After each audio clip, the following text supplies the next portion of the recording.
In 1919, one man built the second largest private residence in American history. It had 127 rooms. It had 109,000 square feet of living space.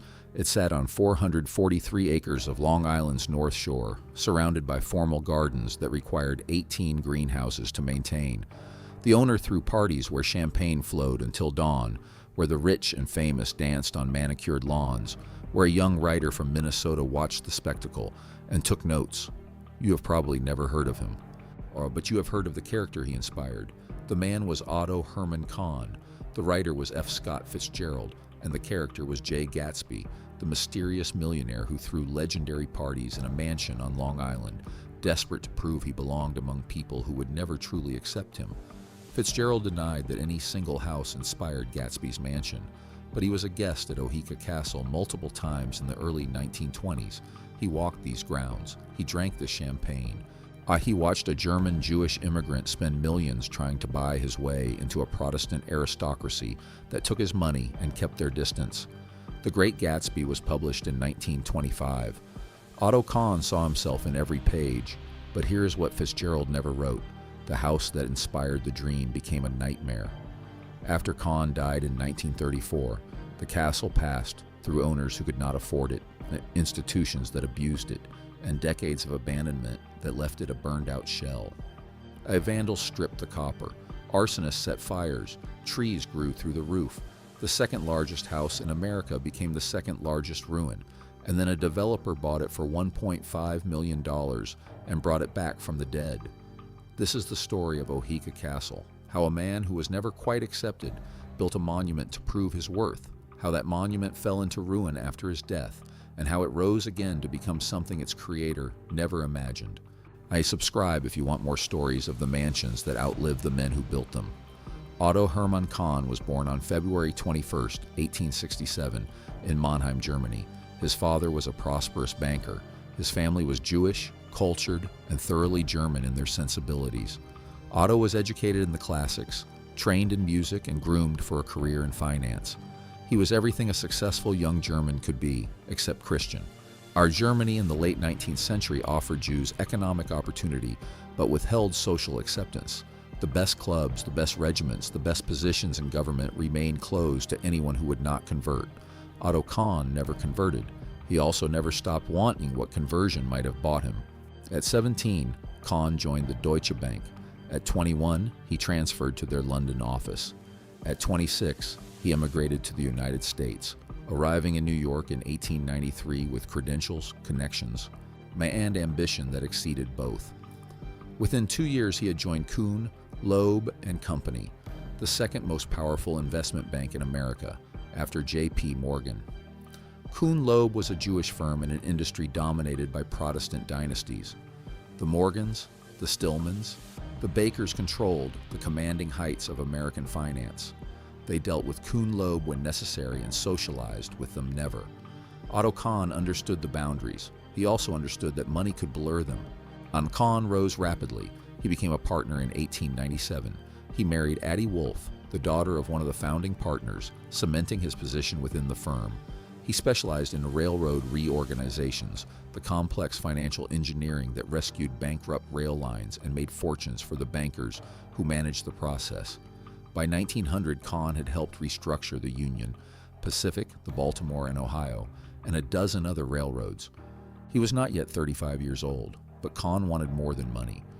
He wanted recognition. He wanted to be seen as a patron of culture, a man of taste, a gentleman whose refinement transcended his origins. He found his vehicle in the Metropolitan Opera. The Met in 1900 was controlled by a board of wealthy Protestant families who treated it as their private club. They owned the boxes. They controlled the repertoire.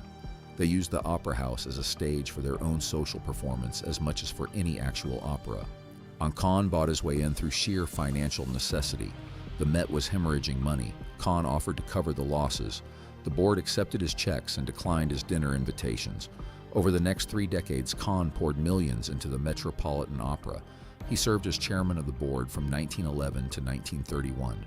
He championed modern composers like Stravinsky and Puccini over the objections of conservative subscribers. He brought Arturo Toscanini to conduct and Enrico Caruso to sing. Right, he transformed the Met from a provincial showcase into a world-class institution, and he never stopped being the Jewish banker whom the Protestant families tolerated rather than embraced. The rejection was subtle but constant. Kahn applied for membership in the most exclusive clubs. He was blackballed. He purchased a mansion on Fifth Avenue. The neighbors did not call. He entertained lavishly. The invitations were not reciprocated. He gave millions to charity.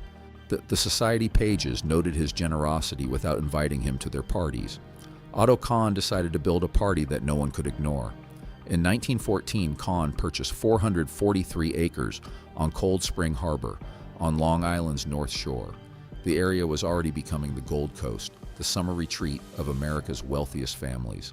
The Vanderbilts had estates nearby, so did the Whitneys, the Pratts, and the Phippses. Kahn would build something larger than any of them. He hired the architectural firm of Delano and Aldrich, the same architects who would later design the Knickerbocker Club and the Colony Club, the very institutions that had rejected him. William Adams Delano was a society architect who understood what his clients wanted. Kahn wanted a French chateau transplanted to American soil, a statement of European cultivation that would establish him as something more than a banker. Construction began in 1914 and continued through the First World War. The timing was awkward. Kahn was German-born, building a French-style mansion while Germany and France slaughtered each other across the Western Front. He handled the contradiction by becoming aggressively pro-Allied, donating to war relief and anglicizing his public persona. He also continued pouring money into the construction site. The house that emerged was staggering. Oheka, a name derived from Otto Hermann Kahn's initials, contained 127 rooms spread across 5 floors. The main block stretched 200 feet across.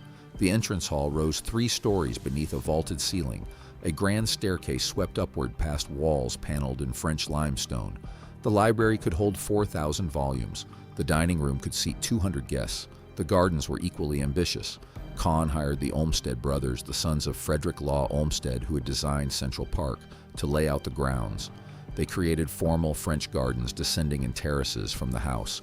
There's an 18-hole golf course, tennis courts, an indoor swimming pool, and stables for Kahn's polo ponies. 18 greenhouses maintained the flowers that filled the formal beds. A private water supply system pumped water from Cold Spring Harbor to the hilltop site. The staff required to maintain this establishment numbered over 125 people. 40 lived in the house itself, including butlers, footmen, maids, cooks, and valets.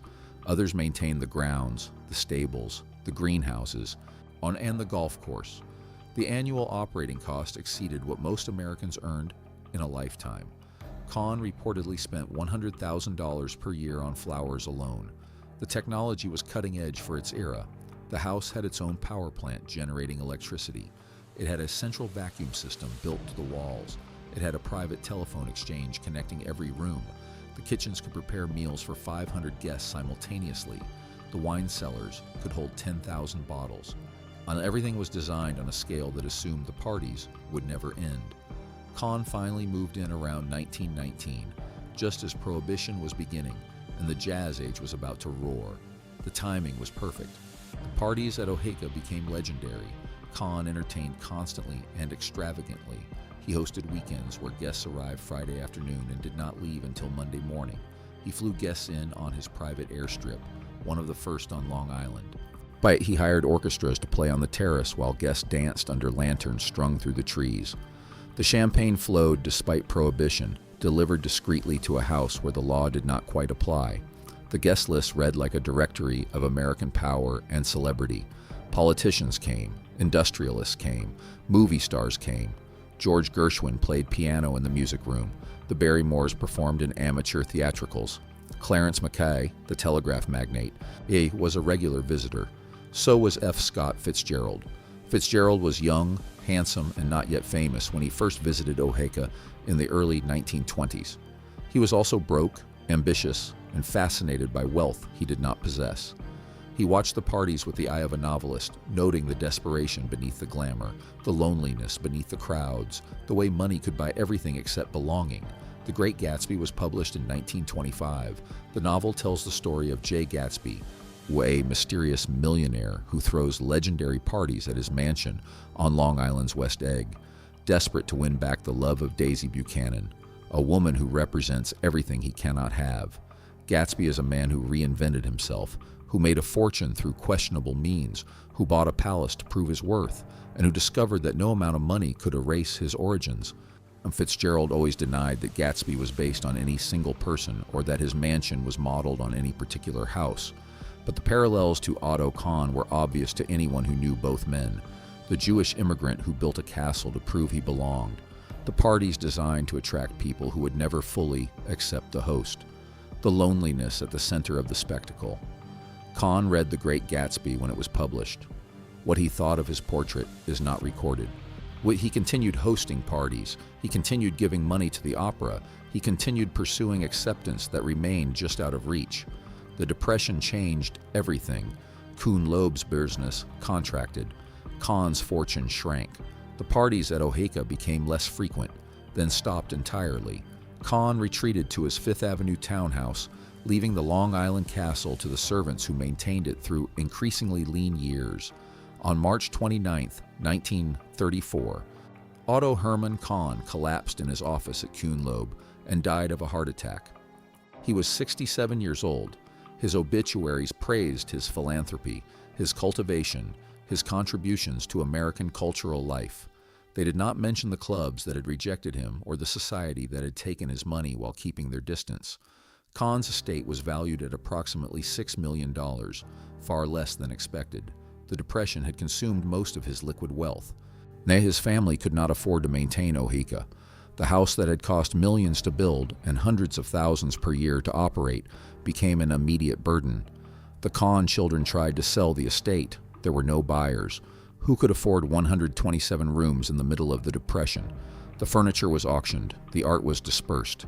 The staff was dismissed. The greenhouses fell into disrepair. The gardens that had required 18 greenhouses to maintain began their return to wilderness. In 1939, the New York City Department of Sanitation purchased Oheka as a retreat for its workers. The mansion that had hosted Gershwin and the Barrymores now hosted sanitation workers on vacation. The irony would have devastated Kahn. It was also a mercy. At least someone was using the building. The sanitation workers left during World War II. The military considered using Oheka as a training facility but never followed through.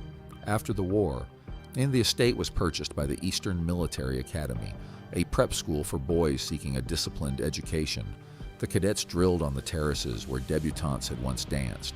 They slept in bedrooms designed for visiting princes. They played soccer on the golf course. The Eastern Military Academy operated at Oheka for nearly 4 decades. It was not a particularly good school, but it kept the building standing. The cadets were hard on the interiors, but they did not burn the place down. The maintenance was minimal, but the roof did not entirely collapse. Oheka survived on institutional indifference. In 1979, the Eastern Military Academy went bankrupt. The students were sent home. The faculty was dismissed. The building was locked and left to deteriorate. What followed was a decade of destruction. Vandals broke in through the windows and stripped everything of value. They tore the copper pipes from the walls and sold them for scrap. They ripped out the brass fixtures, the marble mantels, the carved woodwork that Delano had designed 60 years earlier. They spray-painted graffiti on the limestone walls that had cost fortunes to install. Arsonists followed the vandals. Fires broke out repeatedly through the 1980s. The roof burned through in multiple places. Rain poured into rooms that had once hosted opera singers. Mold spread through the walls. Ceilings collapsed. Trees began growing through holes in the structure, their roots cracking foundations, whilst their branches reaching toward skylights that no longer existed. The grand staircase became a waterfall when it rained. Birds nested in the library. Animals made dens in the bedrooms. The second largest house in America became a ruin indistinguishable from bombed-out palaces and war zones. Photographers began documenting the decay. Images of Oheka's destruction circulated among urban explorers and architectural preservationists, whilst the contrast between past grandeur and present ruin became a symbol of Gilded Age excess meeting 20th century neglect. The house that had tried so hard to prove something now proved only that nothing lasts. Local officials debated demolition. The building was a hazard, a magnet for trouble, an eyesore on a street of expensive homes. Preservationists argued for restoration, but no one could identify who would pay for it. The estate was tangled in legal disputes between creditors and developers. Oheka seemed destined for the wrecking ball. In 1984, a developer named Gary Melius bought the property for $1.5 million. Melius was a Long Island native who had made his fortune in real estate development. He was not a preservationist by training or temperament. He was a businessman who saw an opportunity. The 443 acres that Kahn had assembled had been subdivided and sold off over the decades, but Melius acquired the house and 23 surrounding acres. He believed he could turn the ruin into something profitable. The restoration took longer than anyone expected. Melius had budgeted $10 million. He eventually spent over $30 million. The problems multiplied with every wall that was opened. The structural damage was worse than the surveys had shown. The water infiltration had rotted beams and destroyed plaster. The electrical and plumbing systems had to be entirely replaced. Work that should have taken years took decades. Melius financed the restoration through his development business, pouring profits from shopping centers and office buildings into a mansion that consumed money like a furnace. His family thought he was insane. His business partners questioned his judgment. He continued anyway, driven by something he found difficult to articulate. By the early 2000s, Oheka was habitable again. The roof was sealed, the interiors were restored, the formal gardens were replanted. Melius opened the castle as an event venue, hosting weddings and corporate functions in the rooms where Otto Kahn had once entertained. In 2006, the rock band My Chemical Romance filmed their music video for Welcome to the Black Parade at Oheka. The video features the band performing in a ruined mansion surrounded by decay and darkness. The visuals introduced Oheka to a generation that had never heard of Otto Kahn or the Gilded Age. And millions of teenagers watched the video and wondered where it had been filmed. Today, Oheka Castle operates as a luxury hotel and event venue. Rooms rent for $575 per night and up. Weddings can cost $200,000 or more. The estate hosts tours for visitors who want to see where Gatsby might have lived. The house that Kahn built to prove his worth now proves its worth by generating revenue. Gary Melius still lives on the property. By occupying a wing of the castle he spent decades restoring. In 2014, he was shot in the head in his own driveway by an unknown assailant. He survived, but the shooter was never identified. The case remains unsolved. Melius returned to running his hotel, adding one more layer of drama to a house that seems to generate drama by its very existence. Otto Kahn wanted to be remembered as a patron, a gentleman, a man whose cultivation transcended his origins. He achieved parts of that dream. The Metropolitan Opera still honors his contributions. Music historians still credit his vision. But the house he built to prove his place in society is now a business, open to anyone with a credit card and a reservation. The irony runs deeper than even Fitzgerald imagined. Jay Gatsby threw parties to attract one woman. Otto Kahn threw parties to attract an entire class. Both failed. Both were destroyed by wanting something that could not be bought. But Gatsby's mansion existed only in fiction. Oheka is real. It still stands on its hilltop above Cold Spring Harbor. It still hosts parties where champagne flows and guests dance on manicured lawns. The people who attend those parties now are not the Protestant aristocracy that rejected Otto Kahn. They are brides and grooms, corporate executives, fans of a rock band who filmed a video here 2 decades ago. They come to celebrate, to network, to post photographs on social media. They have no idea who Otto Kahn was or what he wanted. Well, they only know that the house is beautiful and the champagne is cold. Kahn wanted to prove something. The house is still proving it, just for different people now.